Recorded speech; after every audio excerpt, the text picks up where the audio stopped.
हमने बात की कि कंपनी बन चुका है, हम किस स्टेज में है? कंपनी बन चुका और कंपनी क्या शुरू कर रहा है? बिजनेस शुरू कर रहा है। अगर कंपनी बिजनेस शुरू कर रहा है तो हम कह रहे हैं कि लेबर लॉ हम क्यों पढ़ें? हम तो मैनेजिंग डायरेक्टर बनेंगे, हम तो चेयरपर्सन बनेंगे, हम लेबर थोड़ा ना बनेंगे कि हम लेबर लॉस के कंप्लायंस देखेंगे। लेबर को लेबर लॉ का कंप्लायंस पता हो या ना पता हो, आपको जरूर पता होना चाहिए, कंपनी सेक्रेटरी को, क्योंकि कंपनी को लेबर लॉ के भी कंप्लायंसेस करने का क्या मतलब है। कोई भी कंपनी अगर चल रही है तो कंपनी अगर कुछ मैन्युफैक्चर करती है तो वो मैन्युफैक्चरिंग वर्क कहां होता है? उस जगह को हम क्या कहते हैं? Factory in general. बाकी तो डिफाइन करेंगे फैक्ट्री को कैसे डिफाइन किया जा रहा है, लेकिन इन जनरल अगर कहीं पे कोई मैन्युफैक्चरिंग एक्टिविटी होता है तो उसे हम क्या कह देते हैं? फैक्ट्री कह देते हैं। उस फैक्ट्री में काम हो रहे होंगे। अब आपको यहां जो जो चीज देखना है वो सारे चीज लेबर से रिलेटेड है। कहा क्या लेबर से रिलेटेड है? कहा कि जितने सारे अब एक्ट अब आप देखेंगे बड़े ध्यान से, सिर्फ और सिर्फ 16 एक्ट देखना है। It was earlier used to be one subject containing 100 marks. जो अभी आप चैप्टर पढ़ रहे हैं वो पहले क्या हुआ करता था? एक सब्जेक्ट हुआ करता था जिसका नाम था ILGL, industrial labour and general law. ILGL नाम से था, industrial labour and general law हुआ करता था। अब उसे हटा करके यहां पे उसे क्या कर दिया गया है? एक चैप्टर में डाला हुआ है, और एक चैप्टर में कितने एक्ट हैं बस उसके नाम सिर्फ सुनिए कौन कौन से हैं। Factories act, minimum wages act, payment of wages act, employ compensation act, employ state insurance act, payment of bonus act, payment of gratuity act, employ provident fund and miscellaneous provision act, industrial dispute act, contract labour regulation and abolition act, trade union act, maternity relief act and maternity benefit amendment act, child and adolescent labour prohibition and regulation act, person with disability equal opportunity protection of right and full participation act, prevention of sexual harassment of women at work place, prevention prohibition and redressal act. सिर्फ 16 chapter का नाम compliance under labour law, और इसके भीतर act कितने? बेहद नाइंसाफी। आपका जो ये है पेपर वो कितने मार्क्स का है? ये पार्ट अगर इस 35 मार्क्स को भी हम डिस्ट्रीब्यूट कर देते हैं 16 से तो हर एक्ट पे कितना बटा? लेकिन मैं आपको बता दूं ये इस चैप्टर के लिए नहीं है। पार्ट बी टोटल है कितने मार्क्स का? 35, जिसमें 6 चैप्टर्स हैं, और उन 6 चैप्टर्स में से एक चैप्टर ये भी है। तो अगर 35 को डिवाइड करें 6 से, अगर 6 का टेबल कुछ ध्यान हो तो ये लेस देन कितना है? एक चैप्टर जो है हमारा क्या है? 6 से क्या है? कम है, कम मार्क्स का है। एक चैप्टर 6 से कम मार्क्स का, और इस एक चैप्टर में कितने एक्ट पढ़ने हैं? 16। Just imagine. इतना ही नहीं, ऐसे ही एक चैप्टर का नाम है इंटेलेक्चुअल प्रॉपर्टी राइट। बहुत ध्यान से समझिएगा, मैंने पहले ही बोला है कि दुश्मन को ठीक से नहीं समझा तो हार पक्की है। दोस्त को समझने में चूक हो जाए कोई दिक्कत नहीं है, दोस्त ही तो है, नुकसान नहीं पहुंचाएगा। दुश्मन है, नहीं सही से पहचाने, लठ लेकर के गए और वो लेकर के बैठा हुआ AK-47, जीत आपकी पक्की है। इसलिए मैंने बोला कि मैं खुद साइंस ग्रेजुएट, लेकिन मुझे ज्यादा समय नहीं लगा इन चीजों को करने में, जल्दी करने का अवार्ड भी मिल गया। और ये इसलिए मिला क्योंकि बस जब पढ़ना शुरू किया था तो समझ करके किया था। ये नहीं आज का chapter compliance under labour law, factories act, factory means this, नहीं नहीं नहीं, ऐसे नहीं चौंकेंगे, इस तरीके से नहीं। पहले पता तो चले कि कैसा चैप्टर, कितना सीरियस रहना है, कितना फोकस करना है। जरा सोचिए, एक चैप्टर, टोटल 6 चैप्टर्स, एक चैप्टर का वेटेज लगभग कितना? 6 मार्क्स, जिसमें से एक चैप्टर में आप देख रहे हैं कितने एक्ट हैं? 16। घबराइए नहीं, ऐसा ही एक चैप्टर बताया इंटेलेक्चुअल प्रॉपर्टी राइट, उसमें भी ज्यादा नहीं है, सिर्फ 5 एक्ट है। ऐसे ही इन्वायरमेंटल लॉज के प्रोविजंस, उसमें भी ज्यादा नहीं, उसमें भी सिर्फ 5 ही एक्ट है। मतलब अगर हम काउंट करने चले तो इस 35 मार्क्स में 35 से ज्यादा एक्ट्स हैं। एक एक्ट पे अगर आपने कमांड कर लिया ना तो जिंदगी भर कुछ और करने की जरूरत नहीं है।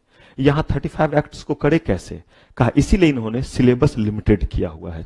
तो जब हम पढ़ेंगे वहां आपसे ज्यादा मशक्कत टीचरों को लगती है कि आखिर कैसे पुट किया जाए कि एक भी क्वेश्चन भी ना छूटे और दिमाग की दही भी ना बने। दोनों ही बात है, उतने चीज कैसे रट पाएंगे? तो इसलिए बड़े ध्यान से देखिएगा, मैंने सारे चीजों को सिंपलेस्ट फॉर्म में पॉइंट वाइज तरीके से रख दिया है। आपके पास जब बुक मिलेगा, बुक में वैसे ही पॉइंट बना हुआ है।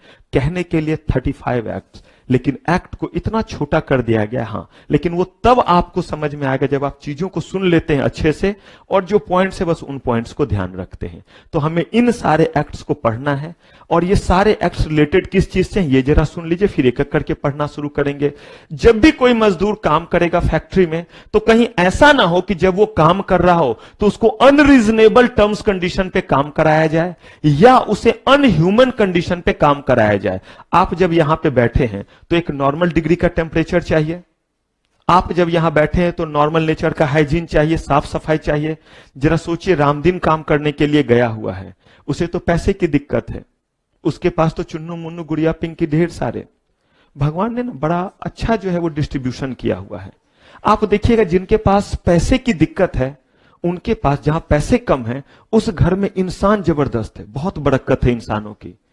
और जहां पे पैसे ज्यादा हैं, वहां पे एक बच्चा, घर बड़ा सा, अरे पीहू कहां, मेरी बिटिया का नाम है, पीहू कहां, तो देखो उस रूम में, तो इस रूम में, तो इस रूम में, अब ढूंढो, बच्चा खो गया, कहां, घर में खो गया है। और ऐसा ना हो कि बच्चा भीतर से बंद कर ले गेट, तो फिर, और वो छोटी थी ना, तो उसे गेट बंद करना बहुत मजा आता था।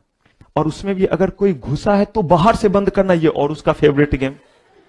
तो हम डरे ही रहते थे, सारे गेट, सारे छिटकिली घर में खुले हुए रहते थे। आप अगर उस समय आते तो आप कहते, क्यों सर रामराज बना रखा है, सब नट वगैरह खोल के अलग किया हुआ है, क्यों? मेन गेट एक है, उसके अलावा सारे के नट खुले हुए, ना भीतर से बंद होगा, ना कहां से बंद होगा, बाहर से बंद होगा। और अगर बंद करने वाला भी कुछ है तो सिर्फ सबसे ऊपर में, सबसे ऊपर में। उसमें भी क्या करती थी, चेयर लगा लेती थी, और उसके बाद उसे बंद करना, मतलब जितना मना करो उतना ही करना। और यही अगर मान लीजिए घर छोटा है, तो उस घर में बहुत सारे जो है वो बच्चे, पता चला उनके खाने के लिए नहीं है, लेकिन राम दुलारी, रामदीन और उनकी पूरी की पूरी जो है वो इंडियन क्रिकेट टीम, और पता नहीं अगले फुटबॉल टीम की तैयारी। कह रहे कि ऐसे में क्या उनके पास चॉइस है बार्गेनिंग का? वो फैक्ट्री में जाके बोलेंगे सफाई नहीं होगा तो हम काम नहीं करेंगे। कहा कि हर दिन कमाते हैं, हर दिन खाते हैं। ऐसे केसेस में जो है वो कैसे जो है वो अपने कंडीशन को रख सकते हैं? कहा गया कोई बात नहीं है, अगर वो उन कंडीशंस के अकॉर्डिंग काम नहीं कराएंगे तो? कहा गया कोई बात नहीं, तो क्या, कुछ भी नहीं। कहा गया कि अगर हमने कानून बना दिया तो? कहा किस बात का कानून? कि अगर कोई कहीं फैक्ट्री में काम करेगा तो कहा गया कि जब वो फैक्ट्री में काम करेगा तो उसे इस तौर तरीके से ही काम कराएंगे। अब अगर मान लीजिए कि उस तौर तरीके से काम नहीं कराया गया तो? अब तो का जवाब है, और वो जवाब क्या है? अब उसका जवाब है, ये हमारे लोग कर रहे हैं क्या? बंद कराइए इसको भी। अब कह रहे हैं कि इस तो का जवाब अब है, और इस तो का अब क्या जवाब है? इसका जवाब है कि अगर कहीं कोई कानून बना हुआ है और उस कानून को अगर हम फुलफिल नहीं करते हैं तो हमें क्या किया जाएगा? पेनलाइज किया जाएगा। मुझे एक चीज बताइए, कॉन्ट्रावेंशन का मतलब क्या है? कि पहले कोई लॉ बना हो और आपने उस लॉ को क्या किया है? नहीं माना है, तब कॉन्ट्रावेंशन होता है। किसी चीज के लिए कानून ही नहीं बना हुआ है तो क्या उसके लिए किसी को पेनलाइज किया जा सकता है? यही हमने जो है वो देखा आजादी के बाद कि अगर कानून ही नहीं होगा तो लोग तो अनरीजनेबल टर्म्स कंडीशन पे काम कराएंगे। तब हमें बहुत सारे कानून बनाने पड़े, जिसमें से एक कानून था, एक लॉ था फैक्ट्रीज एक्ट, जिसमें यह बताया गया कि अगर कोई कहीं काम करेगा तो उससे अनरीजनेबल तरीके से जो है वो काम नहीं कराया जाएगा। मतलब उसे एक मिनिमम जो है वो फैसिलिटी जरूर प्रोवाइड की जाएगी। अगर वो वहां काम कर रहा है तो ये नहीं सुबह से रात तक काम करेगा, उसका टाइम फिक्स होगा, जितने देर वो क्या करेगा? काम करेगा। अगर वो वहां ओवर टाइम करता है तो कहा गया ओवर टाइम करेगा तो अपनी मर्जी से करेगा, लॉ के अकॉर्डिंग करेगा, और उसे ज्यादा पैसे जो है वो दिलाए जाएंगे। कहा अगर वो कहीं काम करेगा तो उसे छुट्टी मिलेगी या नहीं मिलेगी? बोला जाएगा हर दिन आना पड़ेगा। कहा कि जो बोला जाएगा वो करेगा। क्यों? क्योंकि रामदीन तो बस याद कर रहा होगा राम दुलारी का चेहरा और चुन्नू मुन्नू गुड़िया पिंकी, सबके खाने के लिए क्या लेकर के जाएगा? जरा सोच करके देखिए कि जो दिहाड़ी के मजदूर हैं, जो हर दिन कमाते हैं, हर दिन खाते हैं, आप क्या उनसे बार्गेनिंग करेंगे तो वो आपके साथ बार्गेनिंग कर पाएंगे? नहीं कर पाएंगे। तब लॉ बनाया गया और कहा गया ये सारी जिम्मेदारी उनकी है जो फैक्ट्री के मालिक हैं। उनको ये सारे कंप्लायंस फुलफिल करने पड़ेंगे। इंस्ट्रूमेंट है, मशीन है, पता चला कि वहां सेफ्टी मेजरमेंट नहीं है, उस मशीन में जो है लोग काम करने के लिए जा रहे हैं और वहां पे कल को कोई हादसा हो जाए तो बहुत सारे लोगों की डेथ हो जाएगी। वहां पे प्रॉपर तरह का जो है वो सेफ्टी अरेंजमेंट होना चाहिए। कहा इतना सारा चीज कौन फुलफिल करेगा? कहा वो हर कोई फुलफिल करेगा जो फैक्ट्री चलाएगा। क्यों? क्योंकि अब कानून बने हुए हैं। क्यों हम और आप जो है गुस्सा आने पे हम और आप चाकू लेके किसी को मार क्यों नहीं देते हैं? सही मुझे बताइए, क्या आपको लाइफ में ऐसा गुस्सा नहीं आया कि जी चाहता है कि अगर पिस्टल होता तो 6 के 6, मतलब ऐसे ही आप निशाने पे आ गए, 6 के 6 जो है वो डाल देता? या अगर जो है वो गुस्सा है तो मन करता है काश इस समय परमाणु बम होता, छोटा मोटा नहीं, कौन सा परमाणु बम, मार देते खत्म हो जाता। क्या ऐसा नहीं हुआ है? सोच करके देखिए, कभी कभी लॉ जो है हमें बहुत सारे चीजों से बचा लेता है और हमें ह्यूमन बीइंग बना करके रखता है। हम क्यों डर गए? हमने क्यों नहीं ऐसा किया? क्योंकि हमने सोचा कि ऐसा कर तो दें, लेकिन उसके बाद का जो कंसिक्वेंस है वो क्या है, बहुत खतरनाक है। क्योंकि सेंसेबल हम, इसीलिए हमने ये सोचा, लेकिन ये कानून ही तो था जिसने आपको क्या किया, ऐसा करने से रोक दिया। तो इसी चीज के लिए क्या बनाए गए, ढेर सारे लेबर लॉ बनाए गए, जिसमें एक हमारा क्या है, फैक्ट्रीज एक्ट। तो अभी हम शुरू करने जा रहे हैं फैक्ट्रीज एक्ट, इसलिए मैंने फैक्ट्रीज एक्ट को आपको इंट्रोड्यूस किया। ऐसे ही करके जिस भी एक्ट को हम शुरू करेंगे पहले उसका इंट्रोडक्शन लेंगे। करें हमला फैक्ट्रीज एक्ट पे। अब सबसे पहली बात फैक्ट्रीज एक्ट में, ये आपको नहीं लिखना था, ये नहीं जानना था, क्योंकि ये सिलेबस का पार्ट है। फैक्ट्रीज एक्ट आया किस ईयर, 1948 में। जब हम लोग जीआईजीएल पढ़ेंगे मंडे को ही, तब आप देखिएगा कि हम लोग बात करेंगे कि लॉ को जो है इंटरप्रेट कैसे करते हैं। 1948 एक्ट में ये एक्ट आया। आप कहिएगा सर ये वर्ड 3 बार क्यों बोला, 48 में आया, 48 में आया, सीरियल देख के आए हैं 48 48 48। इसीलिए क्योंकि जिस ईयर में एक्ट आया है आपको उस ईयर के अकॉर्डिंग सिचुएशन को समझना चाहिए कि उस समय हालात कैसे होंगे, उस समय सिचुएशन कैसे होंगे। जरा सोचिए, ताजा ताजा आजादी मिली थी और हम जिस परिवेश में रहते हैं उस अकॉर्डिंग जो है हम बनना शुरू कर देते हैं। जब अंग्रेजों का शासन होगा, जिनके पास पैसे होंगे वो क्या सोचते होंगे कि हम भी जो है वो लोगों पे ऐसे ही जो है हुकूमत करेंगे। जिनके पास नहीं है वो तो दबे कुचले हुए थे, तो जिनके पास पैसा था उन्हीं की तो फैक्ट्री थी। अंग्रेज चले गए, अंग्रेजियत छोड़ करके गए, इन्होंने भी कहा हम भी उसी तरह से जुल्म करेंगे। तब जाकर के हमें ये कानून बनाना पड़ा कि नहीं, हमें नियम के अकॉर्डिंग चलना होगा, ह्यूमन बीइंग को ह्यूमन बीइंग समझना होगा और उस अकॉर्डिंग काम करना पड़ेगा। तो हमने कौन सा एक्ट बनाया, फैक्ट्रीज एक्ट। सबसे पहली बात, ये एक्ट अप्लीकेबल कहां होगा, मेरे ऊपर, आपके ऊपर। हम अगर किसी एक्ट को पढ़ रहे तो मुझे बताइए सबसे पहला एस्पेक्ट क्या होना चाहिए कि भाई ये एक्ट क्या कहता है, वो तो बाद में देखेंगे, लेकिन पहले ये एक्ट अप्लीकेबल किसके ऊपर है, इंसानों के ऊपर है, जानवरों के ऊपर है। क्या सारे एक्ट सबके ऊपर एप्लीकेबल होते हैं? क्या हर इंसान के ऊपर ये एप्लीकेबल होगा? कहा गया कि ये एक्ट सिर्फ और सिर्फ उस जगह एप्लीकेबल होगा जिस जगह का नाम क्या होगा, जिस जगह का नाम होगा फैक्ट्री। बात भी सही है कि ये फैक्ट्री को चलाने के नियम कानून है कि फैक्ट्री में कैसे काम होगा, जो लोग काम करेंगे उनको क्या क्या सुविधा मिलेगी। तो ये फैक्ट्री में है या ऑफिस में है, फैक्ट्री में। तो सबसे पहला चीज तो हमें इसमें यही देखना पड़ेगा कि फैक्ट्री का मतलब क्या होता है। यकीन मानिए यहां पे आपके एग्जाम में केस लॉ पूछता है फैक्ट्री के मतलब को लेकर के। अब बोलेगा यहां केस लॉ भी बनता है, और यहां देखिएगा कितने तरीके से क्वेश्चन जो है वो फ्रेम किया जा सकता है, और केस लॉ जो है वो कितना जो है वो टिपिकल तक पूछा जा सकता है सिर्फ एक स्लाइड से। एकदम ध्यान से समझिएगा। तो हम पढ़ने जा रहे हैं कौन सा एक्ट इस समय, फैक्ट्रीज एक्ट 1948। आप हेडिंग देंगे फैक्ट्रीज एक्ट 1948, और इसमें सबसे पहली बात एप्लीकेबिलिटी ऑफ दिस एक्ट। अभी आपका पेन अब नहीं चलेगा, एकदम रुके रहेंगे, टाइम मिलेगा आपको, ध्यान से समझिएगा। ये सबसे इंपॉर्टेंट एस्पेक्ट है इस पूरे के पूरे जो है वो चैप्टर का, सिर्फ फैक्ट्रीज एक्ट का नहीं। हम जितने भी जगह अब फैक्ट्री वर्ड बोलेंगे हर जगह फैक्ट्री का यही मतलब होगा।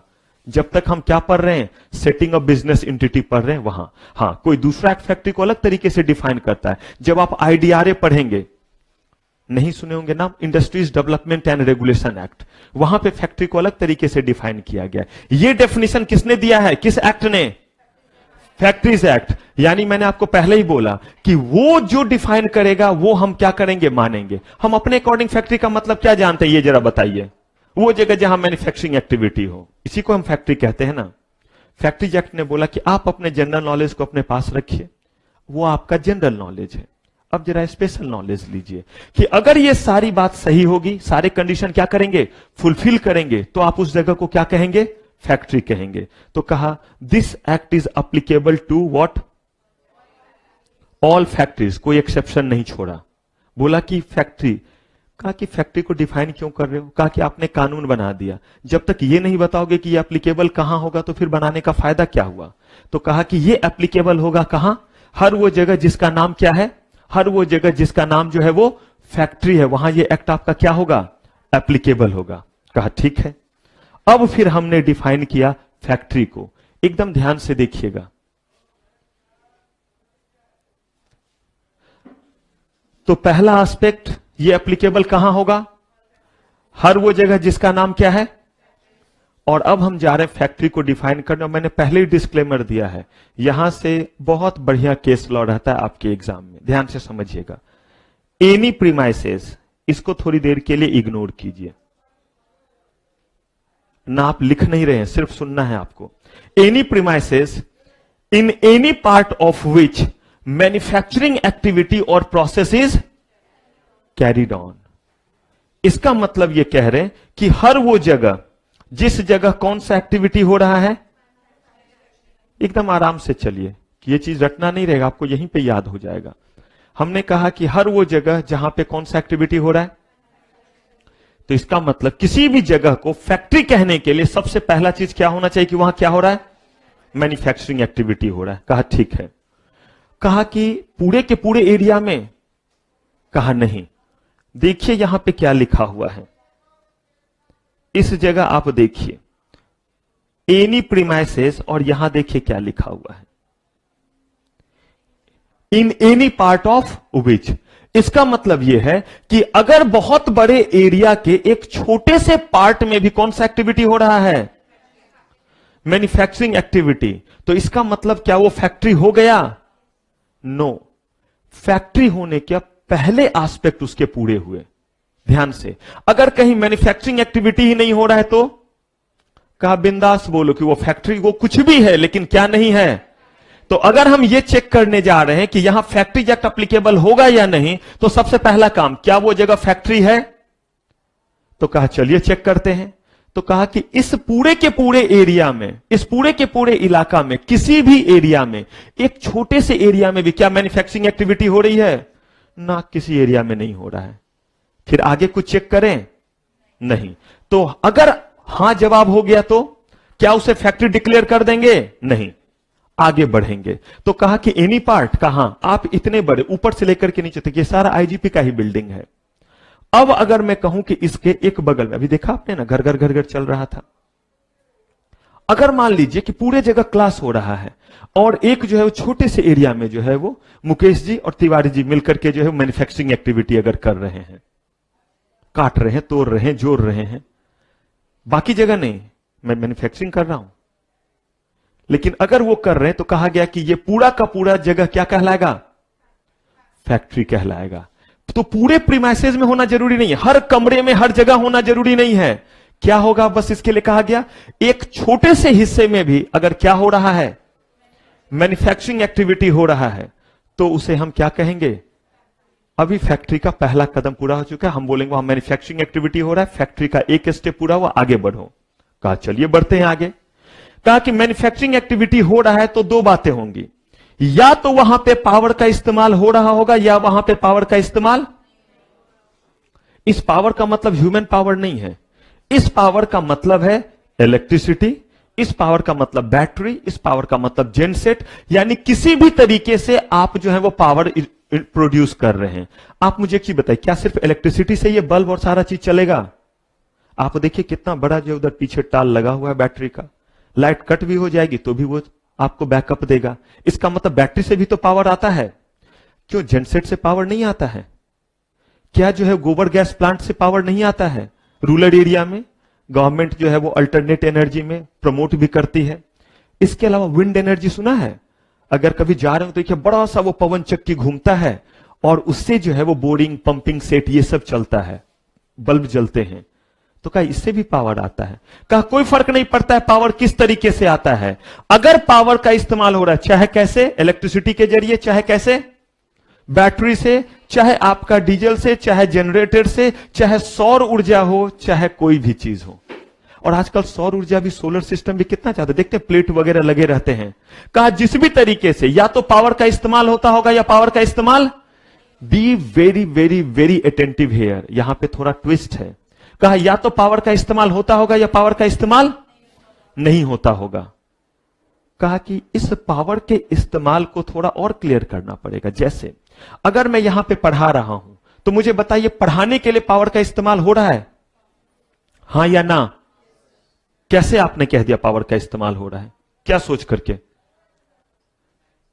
ठीक से सोचिए, ठीक से सोचिए कि क्या सोच करके आपने कहा कि हां आप पढ़ा रहे हैं और यहां पावर का इस्तेमाल हो रहा है। प्रोजेक्टर से आप माइक का यूज कर रहा हूं, कैमरा से रिकॉर्डिंग हो रही है, जो टेलीकास्ट हो रहा है, ये पैनल, इन्हीं चीज को देख करके एसी, फैन, इतने सारे इक्विपमेंट, इसके लिए आपने कहा। थोड़ी देर के लिए मान लीजिए हम लोग चले जाते हैं थोड़ा पुराने परंपरा में, पुराने रिचुअल्स में, जहां टीचर पढ़ाने का काम कैसे करते थे, बोर्ड पे लिखते थे। ये क्लास कभी किया है बोर्ड वाला? पता नहीं आप लोग के समय में था भी या नहीं। हमारे समय में था कि बोर्ड पे ब्लैक बोर्ड होता था और व्हाइट चौक से लिखा जाता था, या ग्रीन बोर्ड पे व्हाइट चौक से, या फिर बोर्ड पे मार्कर से लिखा जाता था जब हम लोग पढ़ाई करते थे। हालांकि जब मैंने पढ़ाना शुरू किया था 2008, उस समय भी जो है वो ब्लैक बोर्ड तो नहीं था, लेकिन वो मार्कर और वो बोर्ड होते थे, व्हाइट बोर्ड होते थे। लेकिन जैसे 11 तक में आया तो वो सब बदल गया, तब तक जो है टैबलेट और बड़ी चीज आ गए। अब के समय में तो दुनिया ही बदल गया। पहले सबसे ज्यादा दुख होता था जब बड़े बड़े चार्ट बनाते थे ना, बनाने के बाद जब उसे मिटाना पड़ता था। अब अच्छा है, जितना मर्जी क्या करो, घसो, एक तो इंक कभी खत्म नहीं होता, और दूसरा अगर मिटाना रहे तो क्या हो, खट से मिट जाए। तो टेक्नोलॉजी ने थोड़ा कंफर्ट दे दिया। अब अगर आपने इन चीजों को देखा, इसलिए कहा पावर का इस्तेमाल होता है। मान लीजिए, एकदम ध्यान से सुनिएगा, मैंने जो है वो यहां बोर्ड लगाया और मैंने पढ़ाना शुरू किया। क्या आप बोलेंगे कि पावर का इस्तेमाल हो रहा है? सोच करके, मैंने पहले बोला केस लॉ है, इसीलिए मैं इतना रुक रहा हूं यहां पे। यहां पे कोई प्रोजेक्टर नहीं, मान लिया, कोई कैमरा नहीं, कोई जो है पैनल नहीं, कुछ भी नहीं, कोई प्रोजेक्टर, कुछ भी नहीं। यहां पे एक व्हाइट बोर्ड और मैंने लिखना शुरू किया मार्कर से। क्या अब आप कहिएगा, जबकि लाइट जलेगा, एसी भी चलेगा, फैन भी चलेगा, लेकिन ये सारे इक्विपमेंट बंद, तब आप क्या कहिएगा, इस्तेमाल हो रहा है या नहीं? तब भी तो बिना उसके जो है वो क्लास नहीं चल रहा है। अब यहां पे उन्होंने दिया एक छोटा सा ट्विस्ट और कहा कि जो भी ये वर्ड हम यूज करते हैं, पावर का इस्तेमाल होना, कहा ये पावर का इस्तेमाल होना जो है ये उस चीज के लिए होना चाहिए जो वर्क आप कर रहे हैं। यानी कि मैन्युफैक्चरिंग एक्टिविटी के लिए क्या इस्तेमाल होना चाहिए, पावर, ना कि लाइटिंग के लिए, ना कि आपके कंफर्ट के लिए। AC is for your comfort, ये बल्ब जो जल रहा है ये लाइट के लिए, रोशनी के लिए चल रहा है। लेकिन मैं अगर कहूं कि मैं पढ़ाने के लिए पावर का इस्तेमाल कर रहा हूं, तो इसका मतलब है कि मेरे इक्विपमेंट जिसका इस्तेमाल मैं डायरेक्टली पढ़ाने के लिए कर रहा हूं, वो जो है वो इस लाइट से चल रहा है, जैसे प्रोजेक्टर और ये सारा चीज। लेकिन अगर मैं व्हाइट बोर्ड पे पढ़ा रहा हूं, मार्कर की मदद से पढ़ा रहा हूं, भले एसी चले, भले फैन चले, लेकिन कहा जाएगा कि मैं पावर का इस्तेमाल नहीं कर रहा हूं। और एग्जाम्पल लेते हैं, आप घर में देखते होंगे कि लक्कर वाला काम कर रहा है, या आप कहीं पे जाइए दुकान वगैरह में तो देखिएगा कि वहां पे बैठ करके बड़े सारे लक्कर वाले, कारपेंटर कहते हैं, बढ़ई कहते हैं, आप जो भी समझते हो। लक्कर वाला तो समझते हैं ना, कारपेंटर समझते होंगे, हाई फाई होंगे तो बढ़ई समझते होंगे, जो लकड़ी के चीजों को बनाता है। आप देखिएगा कि जहां पे बड़े सारे लकड़ी के चीज बनते हैं वहां 10-10, 12-12 लोग काम कर रहे होते हैं। कोई ऐसे करके पैर बना रहा होगा, इंसानों का नहीं, चेयर वगैरह का पैर, टेबल वगैरह का पैर, कोई जो उसका ऊपर वाला बना रहा होगा, ऐसे ऐसे करके ठोक ठोक करके तैयार कर रहा है। कोई मंदिर जैसा छोटा सा बना रहा है, कोई बड़ा सा पलंग बना रहा है, कोई सोफा बना रहा है, और उसके बाद लोग आते हैं वहां चीजों को खरीदते हैं। मुझे एक चीज बताइए, वहां पे आप दो तरह की मशीनें देखेंगे। पहला, एक बंदा जो काम कर रहा है वो कोई मशीन यूज नहीं कर रहा है, और दूसरा आप देखेंगे कि वहां पे मशीन लगे हुए, किस काम के लिए? आप काटने के लिए देखते हैं आरी होता है, देखा है कभी? पता नहीं, आप हम लोगों ने देखा था, कुछ इस तरह के बने होते हैं, नहीं बना पा रहा हूं मैं, एक कोशिश और करते हैं। हाँ, हिम्मत करने वालों की कभी हार नहीं होती। और ऐसे करके यहां पकड़ते हैं और पकड़ करके लकड़ी रखते हैं और ऐसे ऐसे ऐसे ऐसे काटते हैं। देखने में बड़ा आसान लगेगा, कभी उससे काट के देखिएगा, बड़ा मुश्किल होता है, वो स्लिप सा कर जाता है। आपके सर, आपको बड़ा तजुर्बा है। मैंने बोला ना, पढ़ने के अलावा मुझे हर काम में मजा आता था। तो हमारे जब घर बन रहे थे तो चौखट वगैरह अपने ही लकड़ी के थे, तो काम पे बुला लेते थे लोगों को, वो घर आकर के करते थे। तो कभी कभी उससे बोलते थे, गणेशी नाम था, अभी भी याद है, कि गणेशी हम काट दें? तो नाना मालिक, मतलब सबको वो लोग ऐसे ही, छोटा भी है तो भी मालिक, बड़े मालिक आएंगे तो डांटेंगे। तो बोलता था नहीं नहीं नहीं डांटेंगे, दो ना। और पापा बोलते थे, बेटा देखते रहना, ये लोग ठीक से काम करता रहे। क्यों? क्योंकि वो दिहाड़ी के मजदूर थे। ये ना हो कि वो ज्यादा देर रेस्ट मार ले, या ये ना हो कि ऐसे ऐसे वो बीच बीच में करते रहते थे और एक दूसरे में बांट रहे होते थे ऐसे। तो पापा बोलते थे कि बताना, तो पापा का के बताते थे, 7 बार लोगों ने खैनी खाया है। तो उसमें समय लगता था ना, आराम से टाइम पास उनका हो जाता था। इतने बार जो है वो वॉशरूम गया, ये हम लोग बैठ के लिखते थे। क्यों? क्योंकि पापा ने होमवर्क नहीं दिया, बोला बस उन पे निगरानी रखो, हमें क्या चाहिए, अंधा क्या मांगे 2 आंखें, बस हमें पढ़ने ना कहो, हम उनकी निगरानी कर रहे हैं। अब वो आरी लेकर के जो छोटा छोटा रहता था उसे काटते थे, तो वो तो मैनुअल कर रहा है। वो जब होल करना चाहता था तो उसके पास एक ड्रिलर जैसा मशीन होता था जो इलेक्ट्रिसिटी से नहीं चलता था, ऐसे पकड़ता था, धागा लगाता था, ऐसे ऐसे करके काम कर लेता था। अगर प्लेन करना रहता था तो एक तरफ एक पकड़ता था, दूसरा तरफ एक पकड़ता था, ऐसे ऐसे आवाज निकलती थी जो खींचता था, और वो फ्लेक्स निकलते जाते थे छिलके जैसे, और एकदम सरफेस जो है वो स्मूथ हो जाता था। और उसका इस्तेमाल हम लोग करते थे ठंड के समय में, वो जलाने में जो है बड़ा काम आता था, वो लकड़ी के जो निकलते थे। एक ये तरीका है, और इस तरीके से लोग काम करें। दूसरा, अब देखिएगा मशीन होता है, कट करना है। अभी देखिएगा ये जो कर रहे थे, ड्रिल कर रहे थे, देखा ना आवाज जो आ रही थी, लगाया प्लग में, डर डर डर डर डर हो गया। कट करना है तो कटर है, ऐसे चक्का जैसा घूमता रहता है, लगाया सट्ट से, डर लगता है कहीं किसी के हाथ में हो तो कोई उपाय नहीं। प्लेन करना है, मशीन लगा हुआ है। अगर इस तरह से वहां पे मशीन के लिए पावर का इस्तेमाल हो रहा है तो वहां बोलेंगे कौन सा? वहां पे मैन्युफैक्चरिंग एक्टिविटी के लिए किसका इस्तेमाल हो रहा है? लेकिन वहां पे लोग हैं, काम कर रहे हैं, सारे लोग मैनुअल काम कर रहे हैं, लेकिन वहां पे बल्ब जल रहा है, वहां पे जो है वो पंखे जो है वो घूम रहे हैं। तो क्या ये हवा में मंजुलिका की आत्मा है जो ये लाइट जला रही है और पंखा घुमा रही है? कहा नहीं। इस्तेमाल तो हो रहा है, लेकिन ये लाइटिंग के लिए हो रहा है, हमारे कंफर्ट के लिए, और ना कि किसके लिए हो रहा है? मैन्युफैक्चरिंग के लिए। तो पहला चीज आपको चेक करना था कि क्या मैन्युफैक्चरिंग एक्टिविटी हो रहा है। जवाब क्या है? यस। अगर यस है तो आगे बढ़ते हैं, और फिर क्या देखना है कि क्या उस मैन्युफैक्चरिंग एक्टिविटी के लिए पावर का इस्तेमाल हो रहा है या नहीं हो रहा है। कहा हो रहा है, तो भाई अगर हो रहा है तो वहां कितने लोग कम से कम काम करने चाहिए? 10%। और कहा नहीं हो रहा है पावर का इस्तेमाल, तो कितने होने चाहिए? कहा कब? कहा जिस दिन आप ये चेक करने के लिए गए हैं कि ये जगह हमारा जो है वो फैक्ट्री है या नहीं, उस दिन से लेकर के कितने दिन पीछे तक चले जाइए? 12 मंथ्स, 12 महीने पीछे तक चले जाइए। कहा पीछे जाके क्या करेंगे?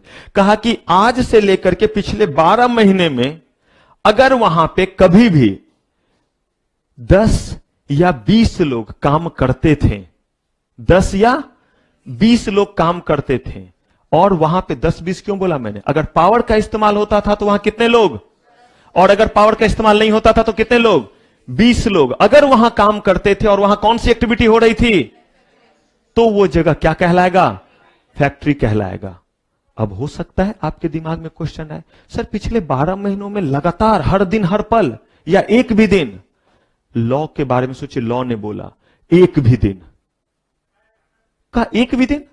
कहा लेकिन उसमें कैजुअल वर्कर को नहीं लेते हैं। अब आप कहिएगा कि ये कैजुअल वर्कर क्या हुआ?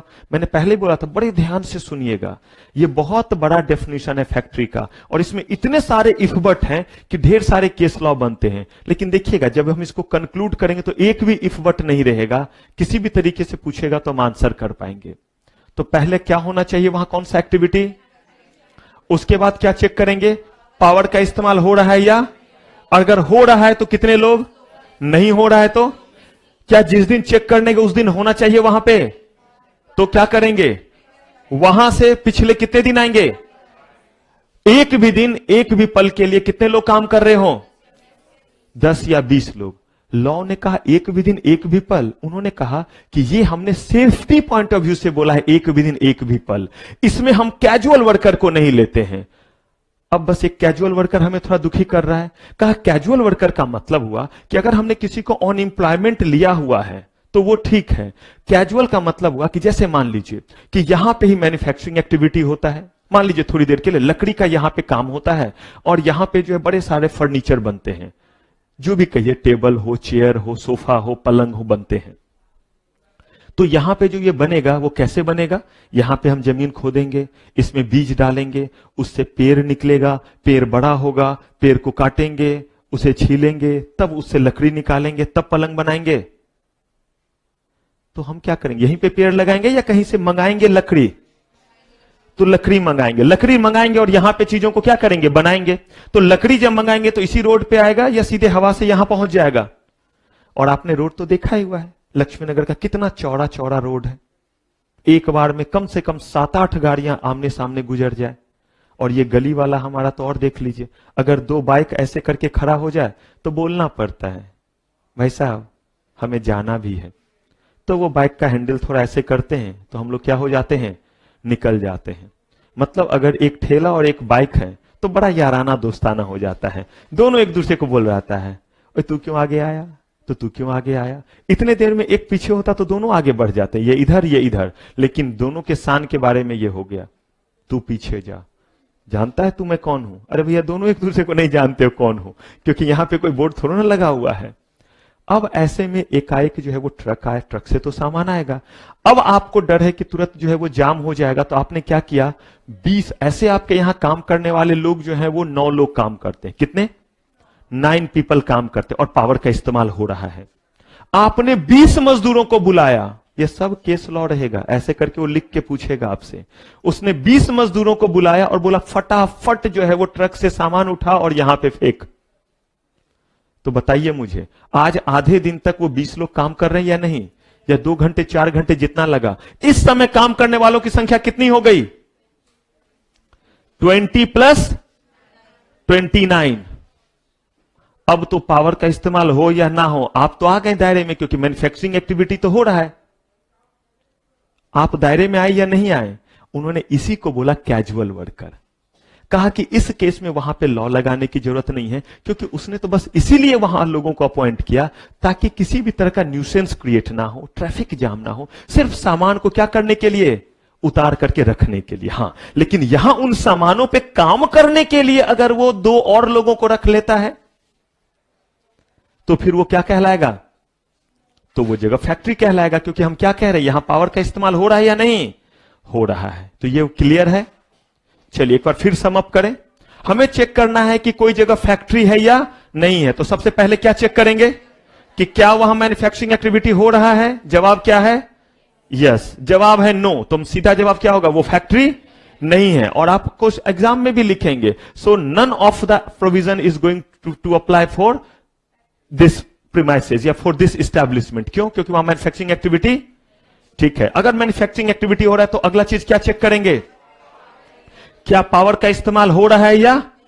अगर जवाब है कि पावर का इस्तेमाल नहीं हो रहा है तो वहां कितने लोग होने चाहिए, 20 लोग होने चाहिए। ये जो 20 लोग होने चाहिए वो कब, कहा कि जिस समय आप ये चेक करने गए उससे कितने दिन पहले, उस 12 महीने पहले नहीं, उस 12 महीने पहले जाइए। और इस पीरियड में कभी भी, अगर आज हम 2019 में आए हैं आपको ये चेक करने के लिए 1 अगस्त को, तो आपको पीछे जाना है और 1 अगस्त 2018 से 1 अगस्त 2019 तक में देखना है कि क्या कभी भी आपने रेगुलर मैनर में, मैंने बोला ना कैजुअल वर्कर को क्या करके छोड़ करके, हो सकता है कि आपने कभी 15 लोगों को रखा था काम पे, 2 महीने काम कराया फिर हटा दिया।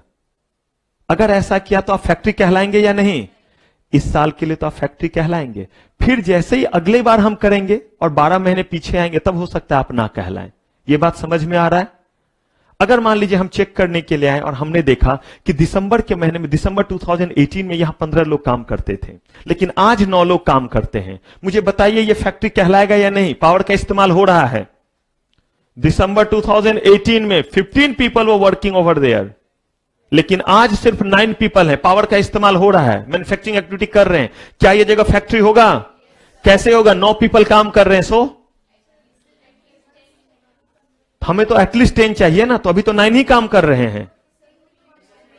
बिल्कुल, क्योंकि लॉ ने ये नहीं बोला कि आज के दिन, लॉ ने बोला है कि जिस दिन चेक करने गए उससे कितने दिन पीछे तक, 12 महीने तक में कभी भी रेगुलर बेसिस पे कितने दिख जाए? 10। अगर पावर का इस्तेमाल हो तो, और नहीं हो रहा तो कितने दिख जाए? तो वो जगह क्या कहलाएगा? और ये 10 और 20 के कैलकुलेशन में किसको हटा देंगे? कैजुअल वर्कर को हटा देंगे। क्लियर है ये बात?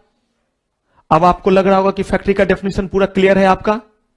अगर ऐसा लग रहा है तो गलत है, अभी इसमें और ट्विस्ट है। अब और ध्यान से सुनिए। अभी तक की बात समझ में आई?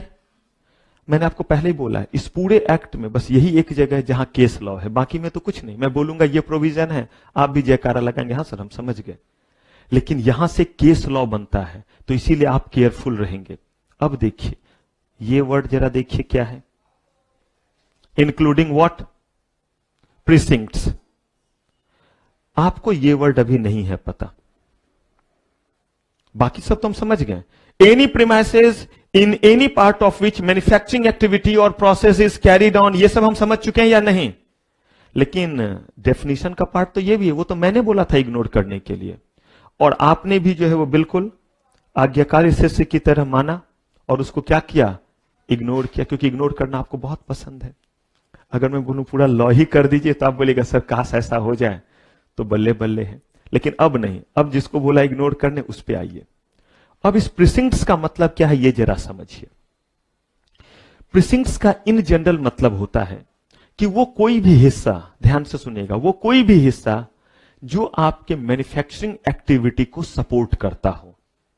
एक बहुत बड़ा बाउंड्री, बहुत बड़ा बाउंड्री समझते हैं, 4 दीवाली, उसके भीतर अगर कुछ फैक्ट्री बना हुआ है तो एक कोने में जो है वो आपका मशीन होता है, बाकी हिस्से में देखते हैं कहीं स्टोर होता है, कहीं कुछ और होता है। कह रहे हैं कि प्रीसिंक्ट्स का मतलब होता है वो सारा का सारा चीज जो हमारे मैन्युफैक्चरिंग प्रोसेस को क्या करे? सपोर्ट करे। मैं बार बार रिक्वेस्ट कर चुका हूं, कहीं दिमाग को मत ले जाइएगा, एकदम क्लास में प्रेजेंट रहिएगा। कोई मामा के बारे में नहीं, कोई चाचा नहीं, ना पीवीआर, कुछ भी नहीं कि क्लास के बाद कहां जाना है, प्लीज कहीं नहीं, सिर्फ माइंड के साथ यहां रहिएगा। मैन्युफैक्चरिंग से रिलेटेड जितने भी चीज हैं, जहां भी हो रहा है, वो एरिया प्रीसिंक्ट्स कहलाता है। एग्जाम्पल मैं देता हूं, नमक जानते हैं, टाटा नमक, देश का नमक, मैं ब्रांड एम्बेसडर नहीं हूं। निर्मा शुद्ध नमक, निर्मा शुद्ध नमक नहीं जानते? ऐड देता है इसीलिए पता है। तो ये जो नमक है, ये नमक जो है वो बनता कैसे है? अगर कहीं पता हो तो इसके प्रोसेस की शुरुआत होती है समंदर के किनारे। वहां से जो है व्हाइट व्हाइट बड़े बड़े पत्थर जैसे होते हैं, उसे एक जगह रखा जाता है, पहाड़ जैसा बनता है नमक का, और उसके बाद वो पूरे तरह से ड्राई होता है, सूखता है, और तब उसे वहां से जो है वो लाया जाता है फैक्ट्री में, जहां पे मशीन है, जहां पावर वगैरह सबका इस्तेमाल होता है। बड़े ध्यान से सुनिएगा, जहां पावर वगैरह सबका इस्तेमाल होता है, और तब उसको प्रोसेस करके क्लीन किया जाता है, और तब आयोडीन वगैरह मिलाया जाता है अगर कम है तो, जिसको बोलते हैं आयोडीन नमक और दिस दैट, और तब उसकी पैकिंग होती है, सारा कुछ, और तब हमारे आप तक पहुंचता है। तो मुझे एक चीज बताइए, इस नमक बनने की शुरुआत कहां पे? समंदर के किनारे। अगर समंदर के किनारे हो रहा है तो वहां पे जो है वो इंसान होंगे या मंजुलिका की भटकती आत्मा? वहां भी लोग काम कर रहे होंगे, ध्यान से सुनिएगा, और कुछ लोग काम कर रहे होंगे फैक्ट्री में भी। अब आपको ये जो नंबर तय करना है 10 और 20, ये जो है वो कहां का लेंगे?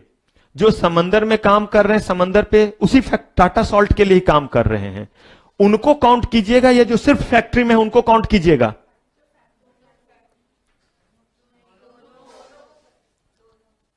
कंफर्म? क्यों दोनों को करेंगे? ये जरूर समझिएगा, जो लॉ हम पढ़े वो फैक्ट्रीज एक्ट है, उनको फैसिलिटेट करने के लिए है, अगर उनको हम इसमें शामिल नहीं करेंगे तो उनको दिन रात बोलेंगे तो डूब के मर जा समंदर में, इतना काम कराएंगे। इसका मतलब वहां भी एप्लीकेबल कराना पड़ेगा, उन मजदूरों के लिए भी एप्लीकेबल होना चाहिए, छुट्टी, वेजेज, सब कुछ। तो हमने कहा कि जो भी जगह हमारे मैन्युफैक्चरिंग एक्टिविटी से क्या हो, जुड़ा हो, उसको हम क्या कह देते हैं? उसको हम कह देते हैं प्रीसिंक्ट्स। तो ये क्या हो गया? प्रीसिंक्ट्स, इसीलिए लिखा हुआ है इंक्लूडिंग प्रीसिंक्ट्स। अब इस इंक्लूडिंग प्रीसिंक्ट्स का मतलब है कि अगर वहां पे 5 लोग काम कर रहे हो और फैक्ट्री में 6 लोग काम कर रहे हो, ध्यान से सुनिए, सी शोर पे कितने लोग? 5, और हमारे फैक्ट्री में 6, और यहां पे पावर का इस्तेमाल हो रहा है। अब मुझे बताइए, क्या ये जगह फैक्ट्री कहलाएगा? एकदम ध्यान से, मैंने पहले ही बोला ये बहुत ट्विस्टेड चीज है, हर पॉइंट समझिएगा, पता नहीं किस जगह से केस लॉ दे। जो मैंने क्वेश्चन बोला मैं रिपीट कर रहा हूं। नमक बनाने वाली एक कंपनी है जिसके फैक्ट्री में 6 लोग वर्क कर रहे हैं और वहां पे फैक्ट्री में मैन्युफैक्चरिंग के लिए पावर का इस्तेमाल होता है, और समंदर के किनारे जो है वो 5 लोग काम कर रहे हैं। आपको बताना है कि क्या वहां पे फैक्ट्रीज एक्ट के प्रोविजन एप्लीकेबल होंगे?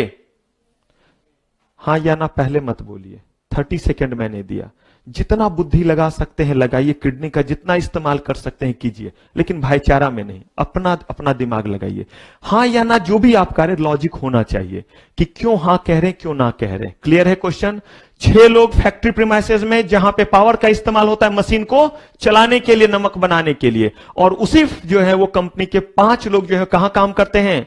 समंदर में, वो नमक का ढेला उठाने के लिए। अब मुझे बताइए उसके ऊपर फैक्ट्री एक्ट के प्रोविजन एप्लीकेबल होंगे या नहीं होंगे? वो फैक्ट्री कहलाएगा या नहीं कहलाएगा? समय शुरू होता है अब आपका सोचने के लिए, 30 सेकेंड। जिनको लगेगा सोच ले, बस हाथ उठा दीजिएगा, मैं देख लूंगा, हाथ नीचे कर लीजिएगा।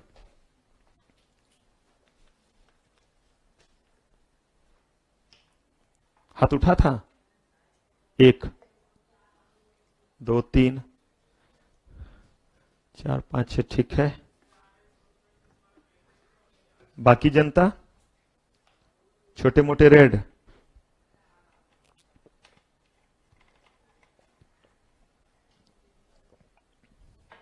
आप क्या अपने आप को लंबे समझते हैं?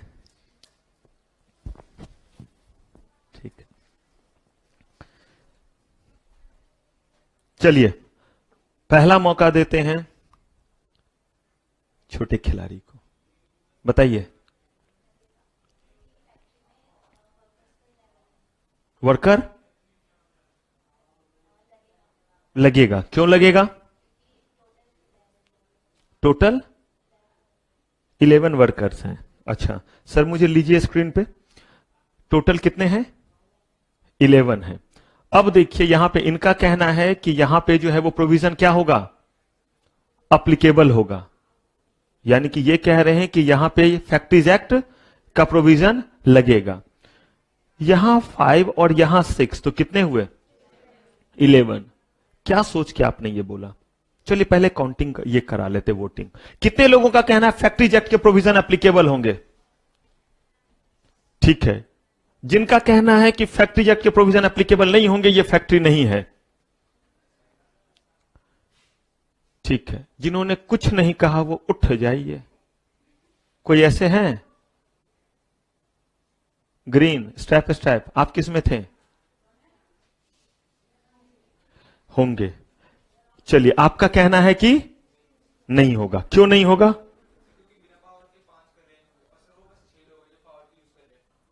अब ये आ गया एक मैटर ऑफ डिस्प्यूट। एक जगह पावर का इस्तेमाल हो रहा और एक जगह पावर का इस्तेमाल, बस यहीं पे मुझे फंसाना था आपको। अभी तो समझा रहा हूं, रियल फंसाना तो जब सेट किया जाता है क्वेश्चन तो रहता है इंटेंशन कि इस जगह जाकर के बच्चा उलझे। एक जगह पावर का इस्तेमाल हो रहा है, एक जगह नहीं हो रहा है। इतना तो समझ में आ गया कि दोनों जगह लगेगा, क्योंकि दोनों को मैच करके देखेंगे। मिक्स किया तो 11 तो हो गया नंबर, लेकिन 11 होने पे तो तब होगा जब पावर का इस्तेमाल हो रहा हो, नहीं तो क्या चाहिए? 20। अब हम करें तो क्या करें? समंदर के किनारे तो कोई भी जो है वो पावर का इस्तेमाल नहीं, वो तो बस मसल्स पावर, ऐसे करके एक जाला जैसा होता है। अगर कभी देखे होंगे कि सैंड या बालू वगैरह को जैसे छाना जाता है ना, जब प्लास्टर वगैरह होता है, तो वैसा ही बड़ा सा छन्ना सा होता है और वो छन्ना ऐसे डालता है। आप बोलिएगा सर हर चीज करके देखे हो? नहीं, ऑडिट के लिए जब हम लोग को जाते हैं, टाटा साल्ट हो या किसी का, तो हमें वहां भी जाना देखना पड़ता है, क्योंकि लेबर लॉ का ऑडिट आप करेंगे तो आपको हर प्लेस पे जाना पड़ेगा एज पर लॉ। वैसे तो उन्होंने आपके घूमने फिरने का इंतजाम कर दिया तो कागज पे ऑडिट कर देते हैं, क्योंकि आप हर जगह घूम रहे होते। कहां? फैक्ट्री और फैक्ट्री प्रीमाइसेस नहीं, उसके अलावा बाकी जो भी जगह है वहां घूम रहे होते हैं। लेकिन रूल यही होता है कि हर जगह जाते हैं। तो अगर हम लोग जैसा कोई पागल इंसान होता है तो वो जो है वो फैमिली लेके नहीं जाता है, तो अगर फैमिली लेके नहीं जाएगा तो वो कहां घूमेगा? भटकेगा इन्हीं जगहों पे। तो वहां पे देखने को मिलता है बड़ा बड़ा छन्ना होता है, उससे वो छानते हैं चीजों को। वहां पे तो पावर का इस्तेमाल नहीं हुआ, लेकिन फैक्ट्री में हो रहा है। अब मुझे बताइए, आपने क्यों इतने सारे लोगों ने फिर हां कहा? 11 पे जो है, जब तक पावर का इस्तेमाल ना हो तब तक कैसे होगा? पावर का इस्तेमाल जहां हो रहा है वहां तो कितने लोग हैं?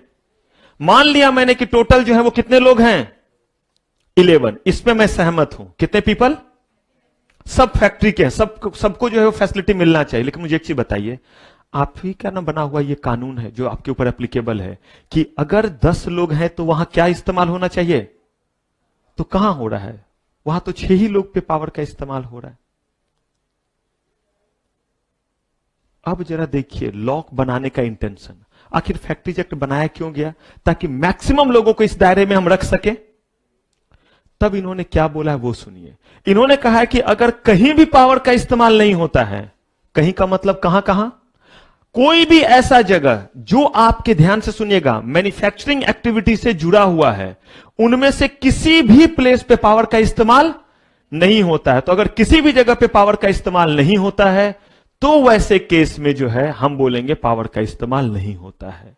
लेकिन अगर उनमें से एक जगह पे पावर का इस्तेमाल हो रहा है, 6 प्रोसेस से गुजरने के बाद वो चीज तैयार होता है, कहीं पे 2 लोग, कहीं पे 4 लोग, कहीं पे 5 लोग, कह रहे हैं कि सिर्फ एक ऐसा जगह है जहां पावर का इस्तेमाल हो रहा है, वहां सिर्फ एक आदमी काम कर रहा है मशीन पे, बाकी लोग मशीन पे काम नहीं कर रहा है। हर लोग क्या मशीन पे चढ़ा रहेगा जहां मशीन लगा हुआ होगा? कहा गया कि अगर एक भी जगह मशीन का इस्तेमाल हो रहा है, पावर का इस्तेमाल हो रहा है, तो सबको क्लब कर दो और वहां 10 वाला प्रोविजन लगा दो और मान लो कि हर जगह पावर का इस्तेमाल हो रहा है। आपके असर इससे फायदा किसको हुआ? लेबर को फायदा हुआ? नहीं हुआ। कि अगर 10 भी लोग हैं तो वहां पे फैक्ट्री एक्ट क्या हो गया और उनके साथ जाति नहीं होगी। लॉ बनाने का पर्पस, मैंने बोला ना इंटरप्रिटेशन ऑफ स्टैट्यूट जब बताऊंगा तो देखिएगा लॉ बनाने का पर्पस क्या है वो भी हमें समझना पड़ता है कि किस पर्पस के लिए बना। तो पर्पस तो यही था कि जाति किसके साथ ना हो?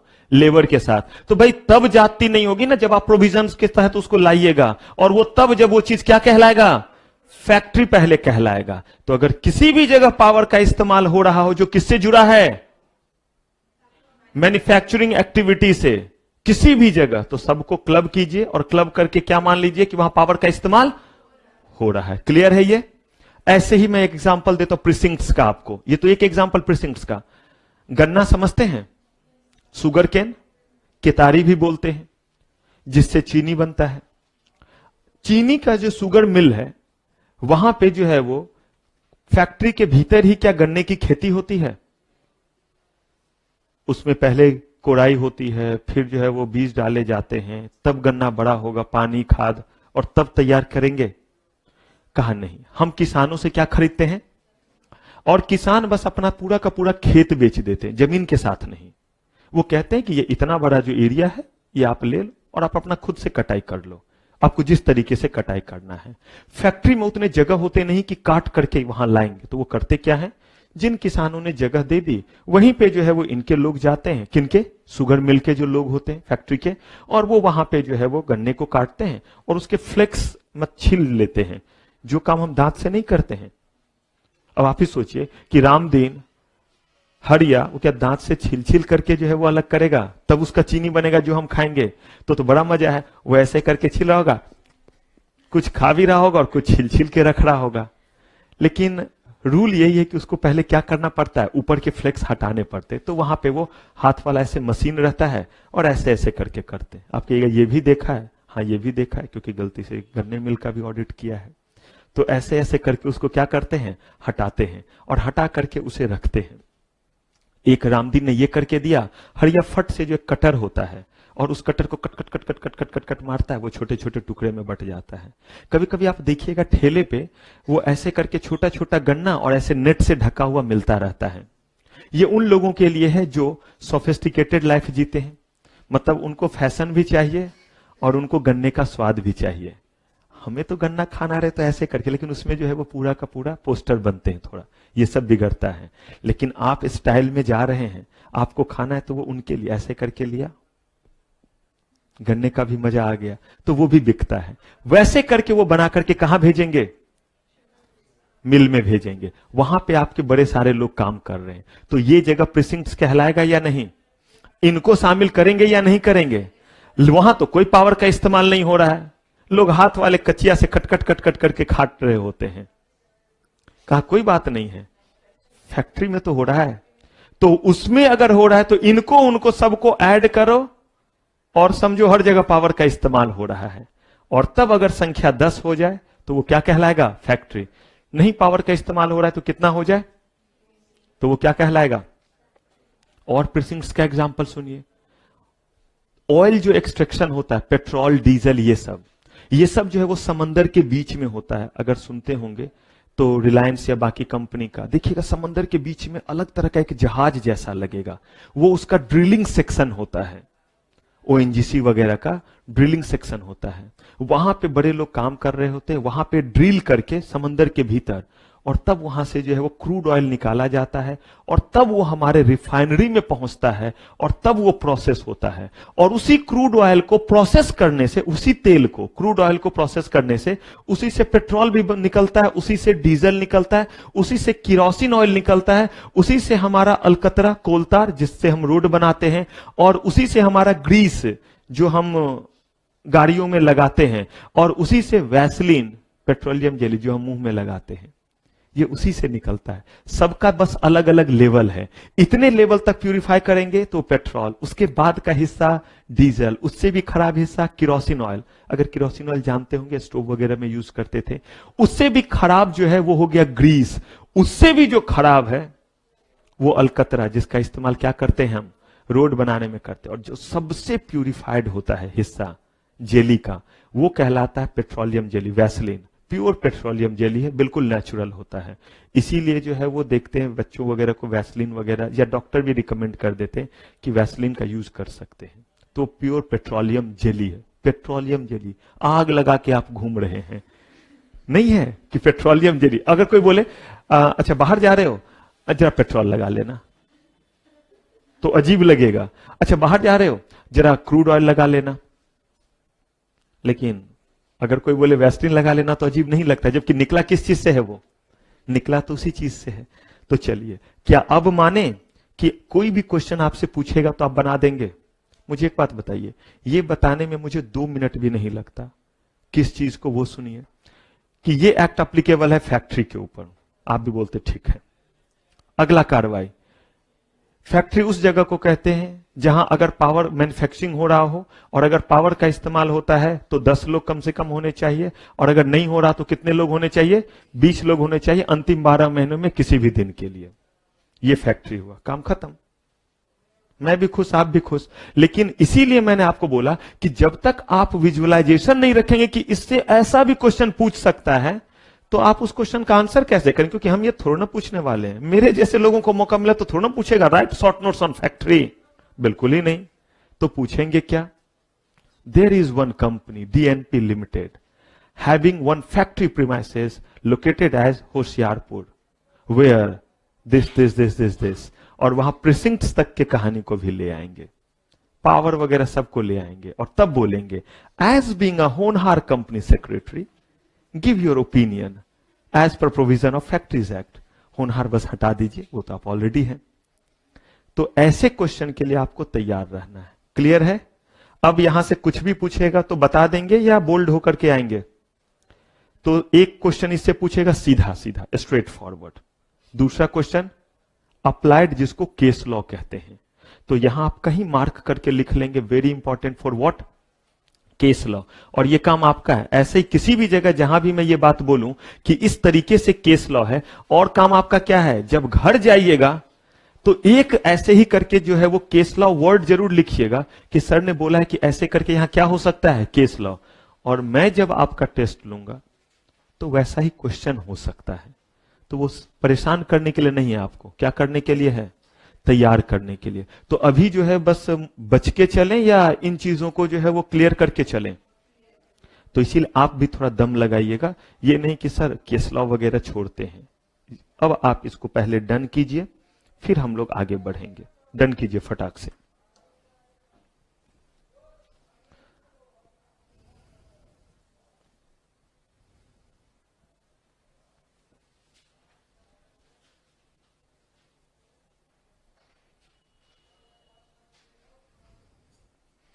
एक और रिक्वेस्ट है, जब आप चीजों को लिख रहे होंगे तो प्लीज उस समय कोई और बात दिमाग में मत रखिएगा।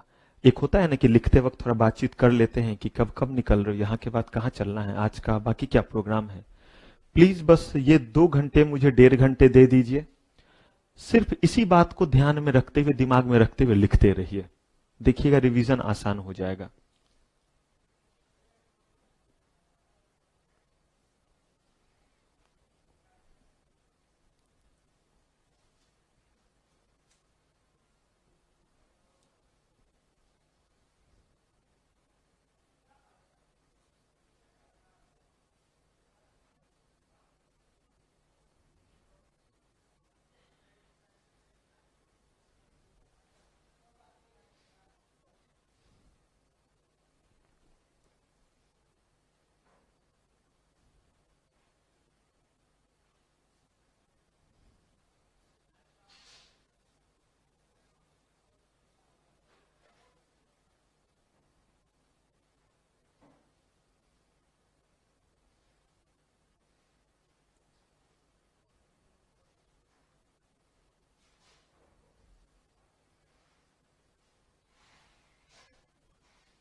डन, करे बातचीत आगे।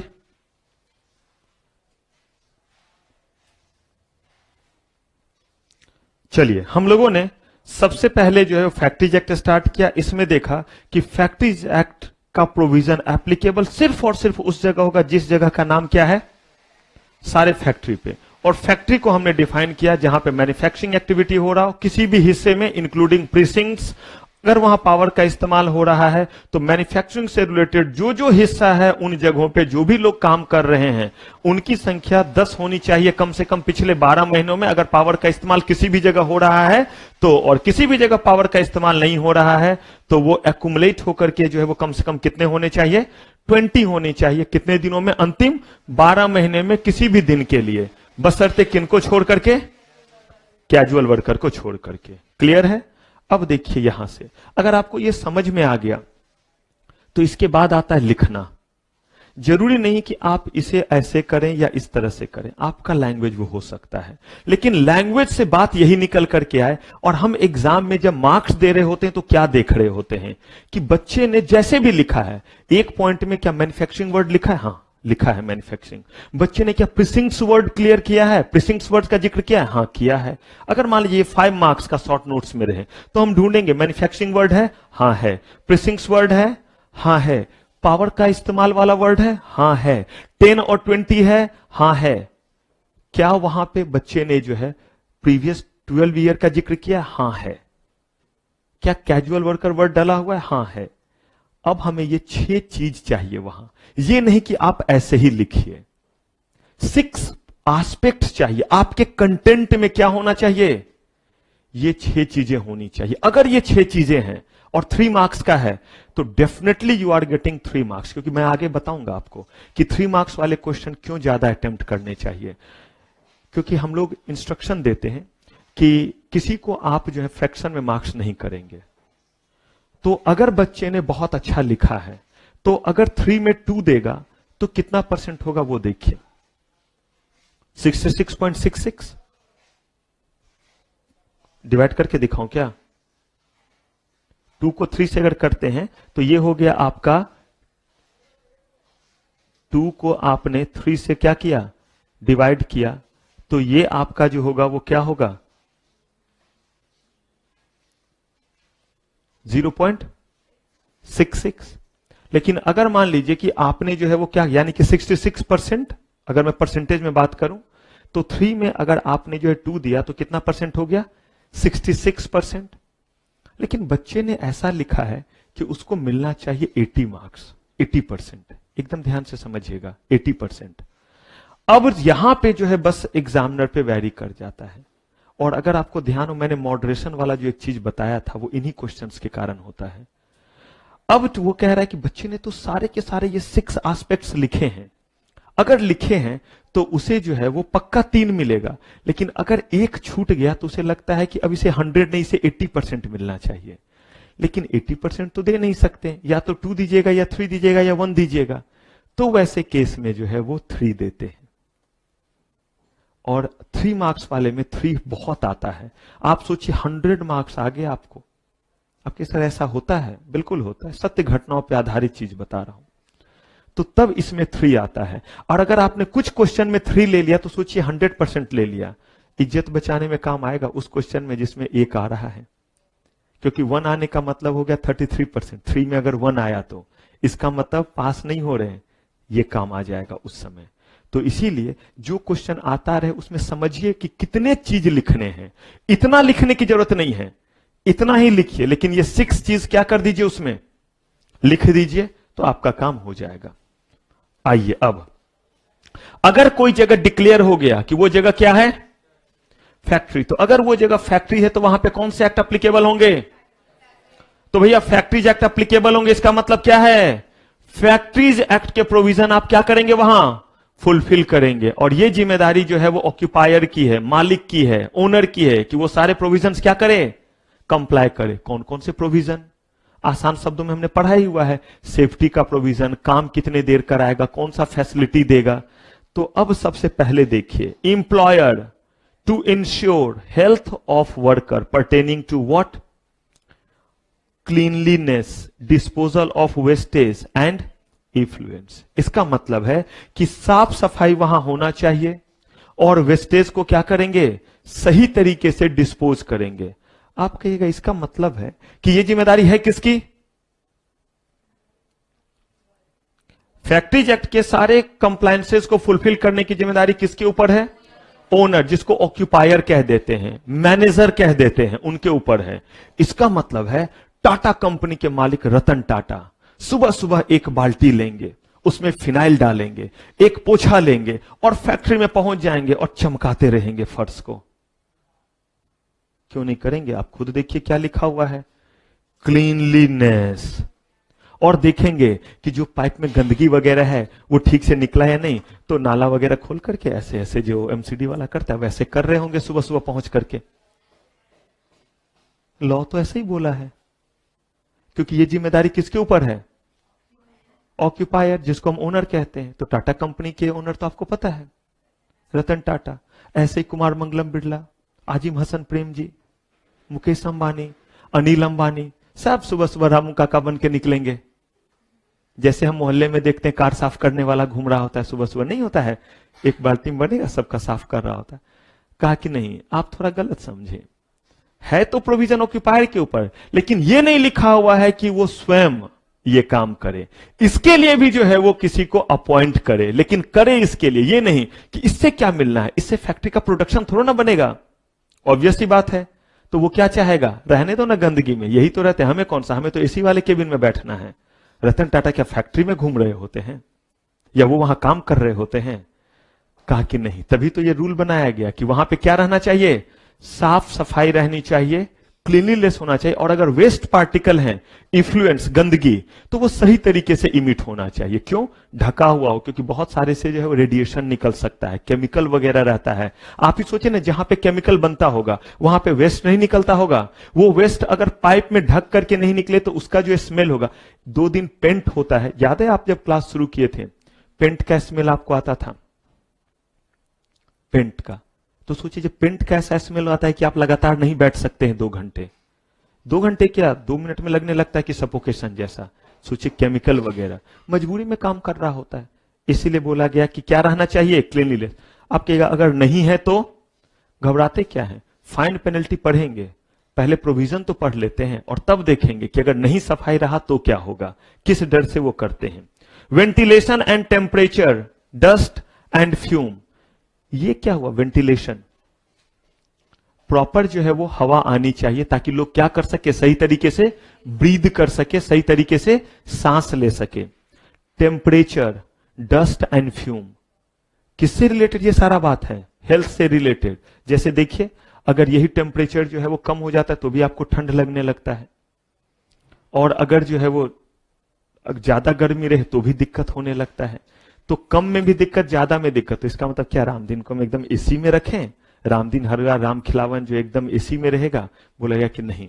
टेम्परेचर का मतलब ये नहीं हुआ कि बिल्कुल आप एसी में उसे रखें, लेकिन एक रीजनेबल टेम्परेचर होना चाहिए। ये नहीं कि जहां वो काम कर रहे हैं वहां पे जो है वो एकदम जलते हुए जो है वो टेम्परेचर में वो काम करे। जरा सोचिए फैक्ट्री में जहां पे बॉयलर सेक्शन होता है, बॉयलर सेक्शन समझते हैं, जहां चीजों को गर्म किया जाता है।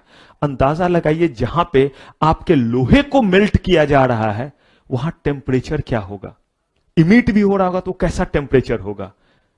देखिएगा कितने बार अगर आप गूगल वगैरह पे डालेंगे तो आपको दिखेगा कि जहां पे लोहे वगैरह का जो है वो मेल्टिंग वगैरह होता है, वो सीन देखिए तो लगेगा अरे ऐसे करके है।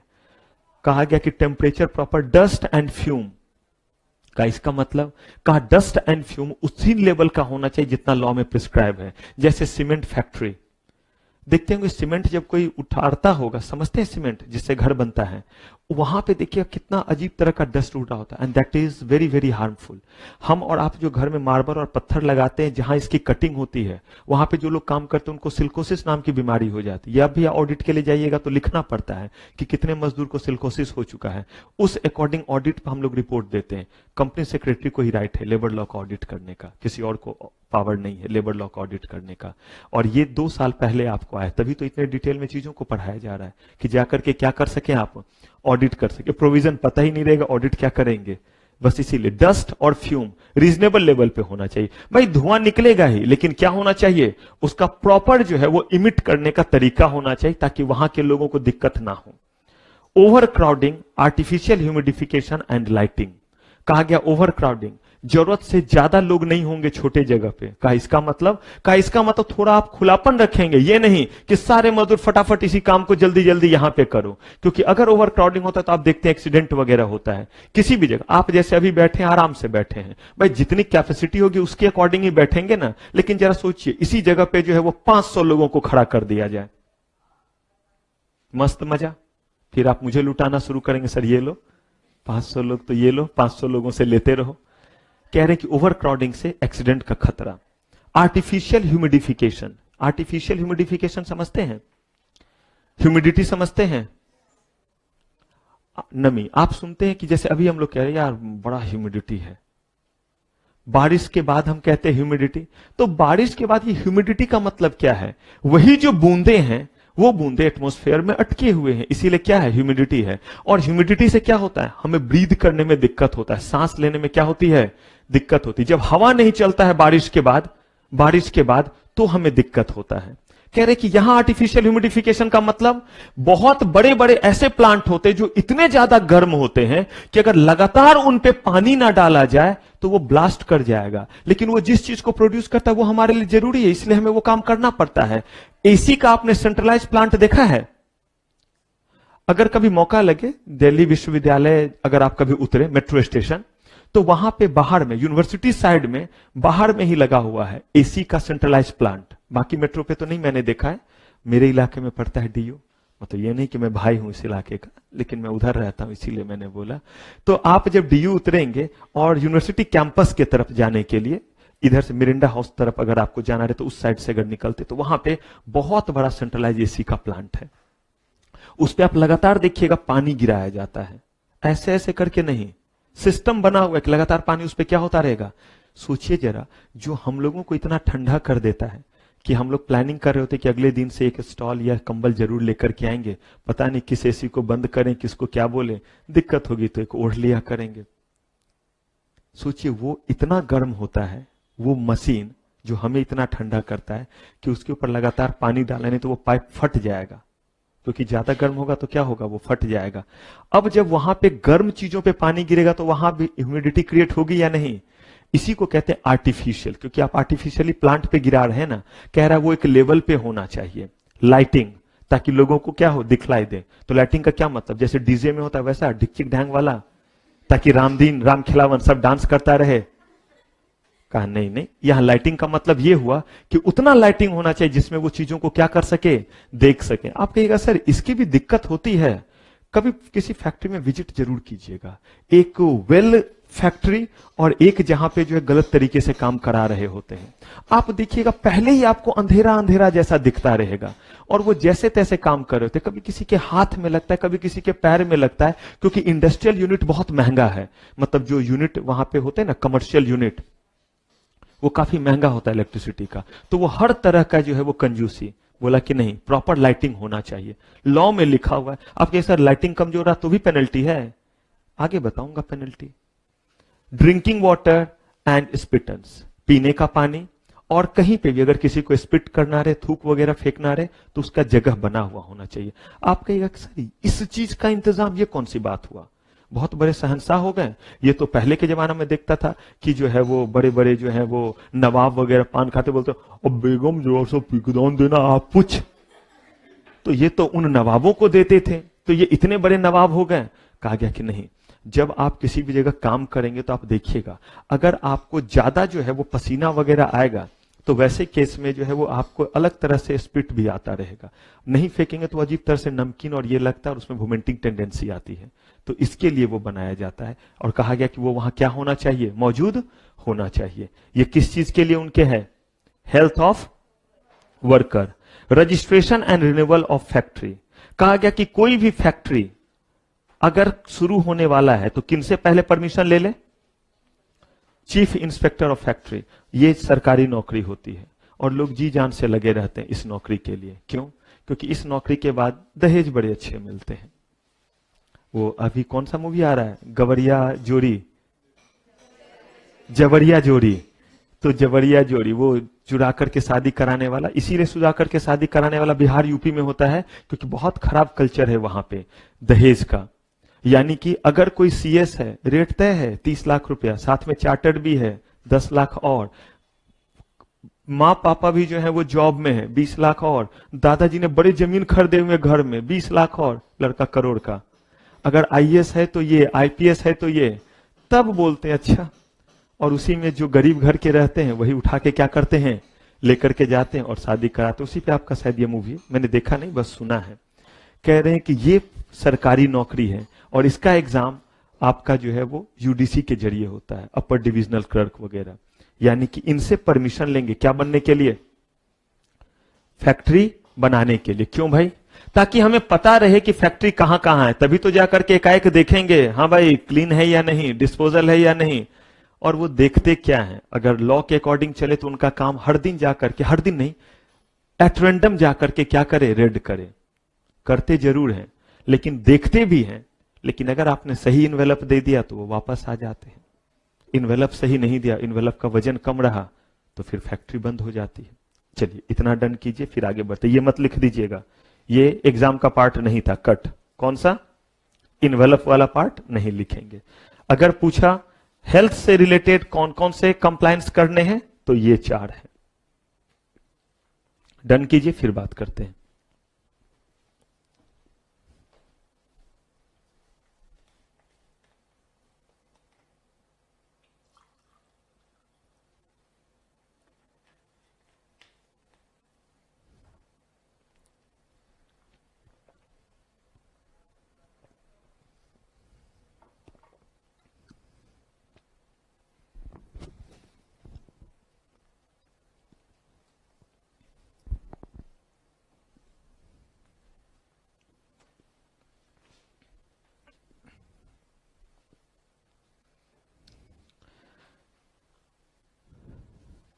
आप मुझे यह बता सकते हैं इस स्लाइड से एक क्वेश्चन क्या फ्रेम कर सकता है?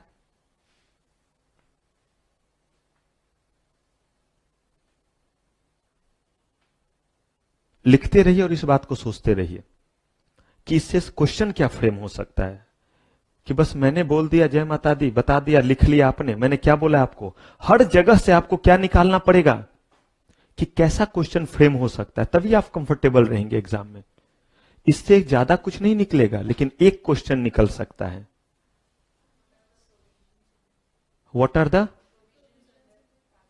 उसके लिए तो और बहुत चीज पढ़ना पड़ेगा, अभी तो हम प्रोविजन ही पढ़ रहे हैं।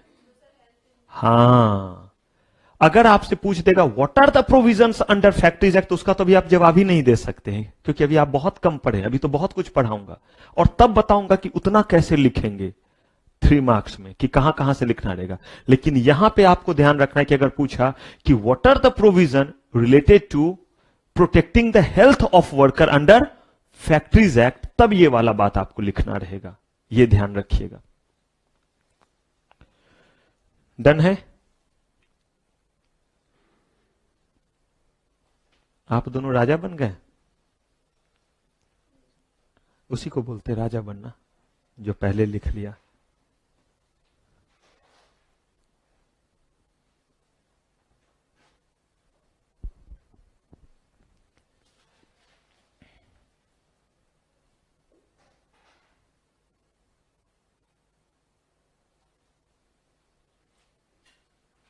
डन?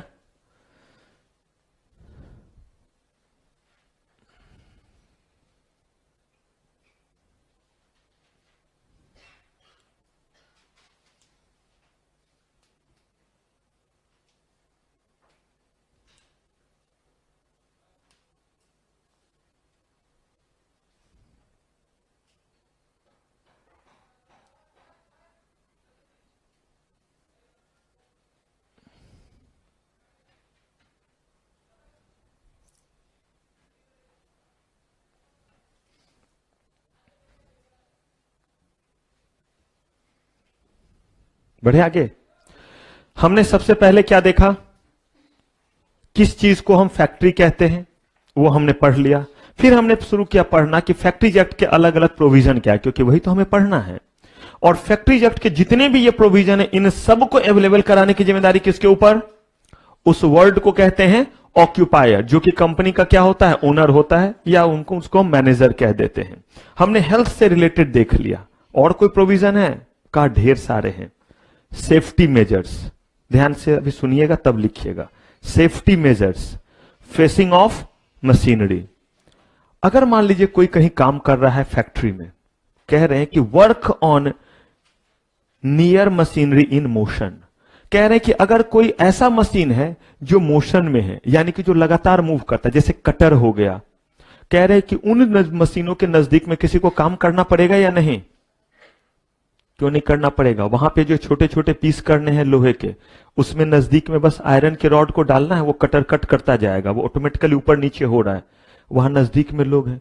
कहा गया कि अगर वहां पे कोई जा रहा हो और वो कटर कट कट कर रहा हो खुद से, अगर कोई ठीक उसी जगह स्लिप हो जाए तो हो सकता है या नहीं हो सकता?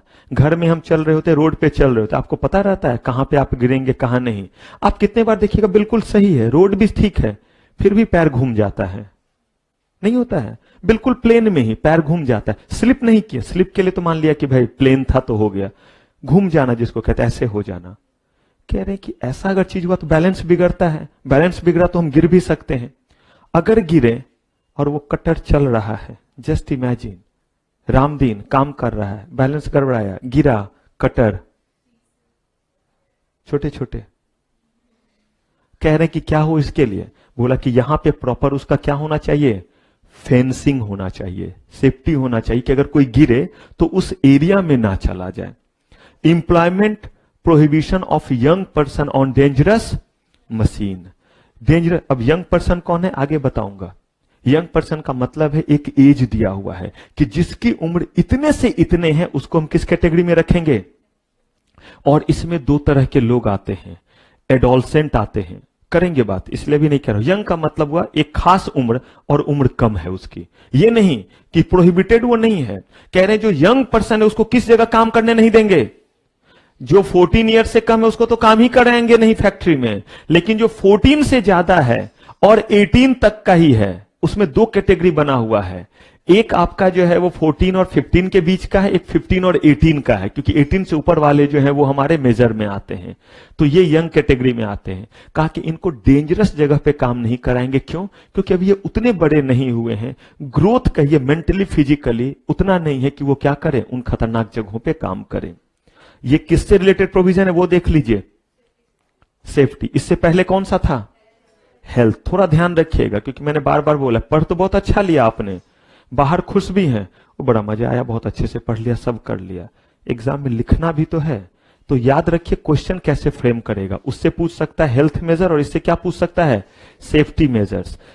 Striking gear end devices for cutting of power. जो पावर को जो है वो ऑन और ऑफ करने के लिए इक्विपमेंट रहे, वो ऐसा होना चाहिए कि उसको ऑफ करें तो ऑफ हो, ये नहीं कि उसको ऑफ करने जाए तो खुद लटक जाए।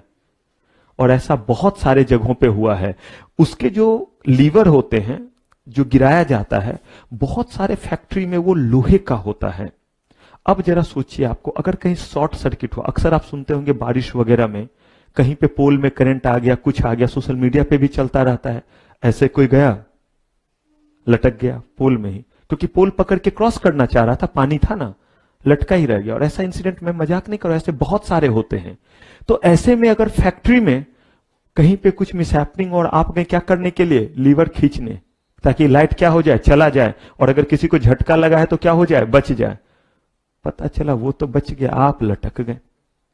कहा गया कि ये कैसे जगह होना चाहिए, स्ट्राइकिंग गियर एंड डिवाइसेस, जो पावर कट करने के लिए एक तो इजीली एक्सेसिबल हो, ये नहीं कि आग वगैरह लगा है तो उस वहां तक पहुंचने से पहले और मर जाइएगा। अरे भाई, वो ऐसे जगह की आसानी से उसको क्या किया जा सके, ऑफ किया जा सके और ऑन किया जा सके। सेल्फ कटिंग मशीन्स, कह रहे कोई भी मशीन जो सेल्फ कटिंग मशीन्स हैं, उन मशीन्स में इंस्ट्रक्शन होना चाहिए कि अगर वहां नीचे कुछ भी नहीं है या हार्ड चीज नहीं है तो वो मशीन एक कट के बाद क्या हो जाए, रुक जाए। और ये उसमें सेट किया जाता है कि जैसे लोहे को आप कट करते हैं तो मशीन को एक खास लेवल का फोर्स लगाना पड़ता है। फोर्स के लिए न्यूटन वर्ड यूज करते हैं, तो उसमें लिखा रहता है कि इतने न्यूटन तक का उसको अगर फोर्स लगाना पड़ रहा है तो ही लगाएगा, अगर उससे कम लगाना पड़ रहा है तो मशीन रुक जाता है। ऐसा इसीलिए ताकि अगर कोई दूसरा पार्टिकल उसके नीचे आ जाए तो मशीन ऑटोमेटिकली बंद हो जाए। जैसे आपके दिल्ली मेट्रो में भी एक डिवाइस लगाया गया है। इस डिवाइस से जैसे ही मेट्रो के आगे एक खास डिस्टेंस में कुछ आएगा ऑब्स्टेकल, खुद ब खुद इमरजेंसी ब्रेक इंपार्ट हो जाएगा। क्योंकि मान लीजिए जब तक कोई देखेगा, मतलब ड्राइवर, तब तक कोई आगे कूद गया तो उसमें लगा हुआ सेंसर लगा हुआ कि इतने पे आएगा तो वो क्या हो जाएगा, ऑटोमेटिकली जो है वो ब्रेक इंपार्ट हो जाएगा। यही काम उन्होंने वहां किया हुआ है कि अगर इतने न्यूटन का नहीं लग रहा है, क्योंकि कट करने के लिए तो ज्यादा फोर्स चाहिए ना, अगर उतना नहीं लग रहा है तो वो क्या करेगा, रुक जाएगा। ये सेंसर लगाएंगे किसमें, सेल्फ कटिंग मशीन्स में। Casing of new machinery, machine को जो आप रखेंगे वो इस तरीके से होना चाहिए कि वो सही केस में रहे, ताकि वो हिल करके डुल करके नीचे ना गिरे। टाइट करना जिसको कहते हैं, नट वोल्ट से प्रॉपरली जो है वो क्या रहे, टाइट रहे। आप देखते होंगे कि कितने बार, कभी आपको आटा मिल गए हैं जहां गेहूं की पिसाई होती है, नहीं मौका लगा होगा, क्योंकि अब तो घरों में सीधे पैकेट वाला आता है। जब मैं छोटा था तो हमारे घर में जो हम लोग गरीब लोग थे ना, तो मम्मा जो है वो गेहूं को पहले धोती थी, फिर उसे सुखाया जाता था और हम उसकी पहरेदारी कर रहे होते थे, कबूतर से बचाते थे ताकि वहां पे कबूतर आकर के गंदा ना करे। और ये काम हमें बहुत पसंद था, क्योंकि इस काम को करने पे हमें पढ़ना नहीं पड़ता था। तो हम धूप में जो है वो मम्मा के इशारे का टेंट लगा देते थे और आराम से नीचे बैठ के कबूतर की रखवाली कर रहे, आराम से खेल रहे होते थे भीतर। उसके बाद उसे लेकर के मशीन जाना रहता था। मशीन में देखेंगे कि वो एक ऐसे करके डालता था गेहूं को, और आपके गेहूं पिस करके आपको पैसे वो लेता था केजी के हिसाब से। उसमें कभी अगर देखिए तो ढक ढक ढक ढक ढक ढक ढक ढक ढक ढक ढक ऐसे करके हिलता रहेगा, अगर ठीक से नट वगैरह नहीं लगा हुआ है तो। या कभी कोई ग्रामीण सेवा गाड़ी देखिएगा, ग्रामीण सेवा जो जिसपे 7 8 10 लोग बैठते हैं, वो वाली गाड़ी, उसका जो मशीन रहता है, मैं एक दिन देखा था पीछे मशीन, ऐसा लग रहा था कभी भी गिर करके रोड पे गिर जाएगा, और वो बिंदास भगाए जा रहा है।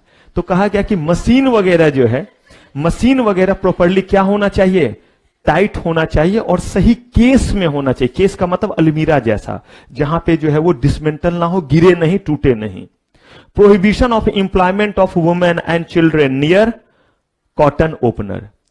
वुमेन को और खास करके किसको, चिल्ड्रेन को, कॉटन ओपनर। कॉटन ओपनर का मतलब होता है जब आप टेक्सटाइल के किसी भी फैक्ट्री में जाएंगे तो वहां पे कॉटन को जो है वो पहले जो है वो ऐसे ऐसे करके जो है वो छुड़ाया जाता है, तब उससे जो है वो चीजें, जहां मैट्रिसेस वगैरह भी बनते हैं।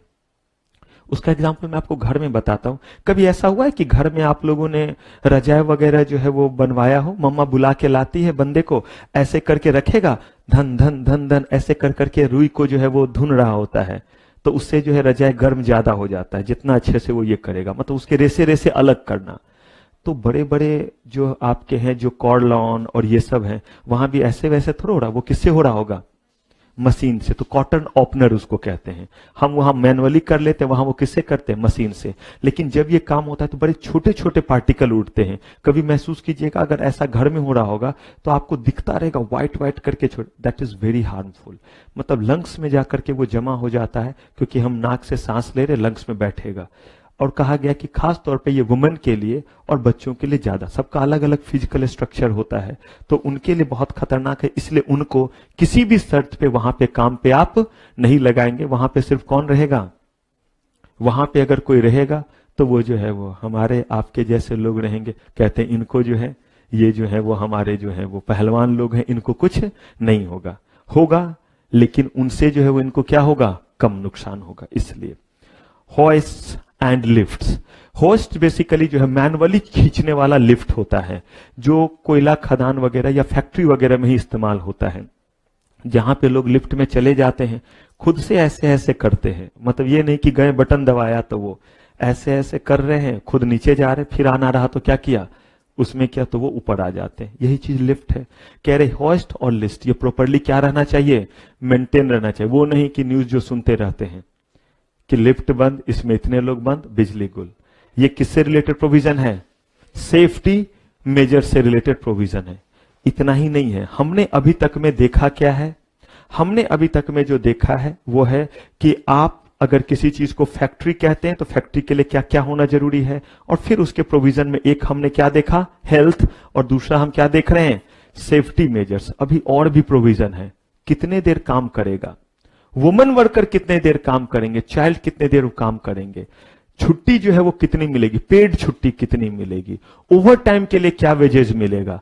अगर एक खास नंबर से ज्यादा लोग काम करते हैं, क्या वहां कैंटीन होगा, रेस्ट रूम होगा, मेडिकल फैसिलिटी होगा। अगर कहीं वुमेन वर्कर ज्यादा काम करती है तो क्या वहां पे उनके लिए अलग से कुछ खास इंतजाम होगा।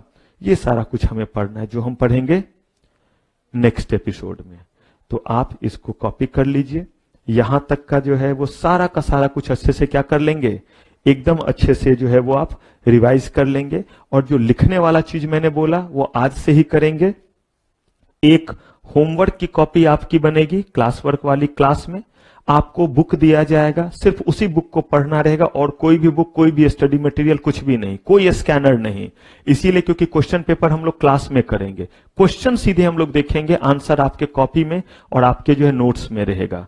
तो आप एक कॉपी यहां के लिए लाएंगे, जिन चीजों को मैं लिखने कहूंगा बस उसी को लिखेंगे, क्योंकि जैसे ही आपको बुक मिल जाएगा ये लिखने वाले चीज से आपको बहुत मुक्ति मिल जाएगी। सिर्फ कुछ पार्ट आपको लिखना पड़ेगा, ये नहीं पूरे के पूरे नहीं, ये सब आपके नोट्स में जो है क्या रहेंगे, अवेलेबल रहेंगे। और घर के कॉपी में डेट डाल करके आप लिखेंगे। आज फैक्ट्री के बारे में आपने पढ़ा है, सेफ्टी मेजर्स पढ़ा है, और कौन सा पढ़ा है, हेल्थ के लिए। इन तीन चीज को खुद से पढ़ के अपने लैंग्वेज में आप क्या करेंगे, लिखेंगे।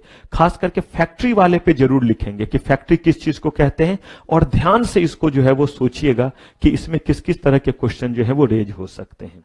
चलिए, तो फिलहाल आज की सेवा समाप्त। थैंक यू वेरी मच, आपका बहुत बहुत धन्यवाद।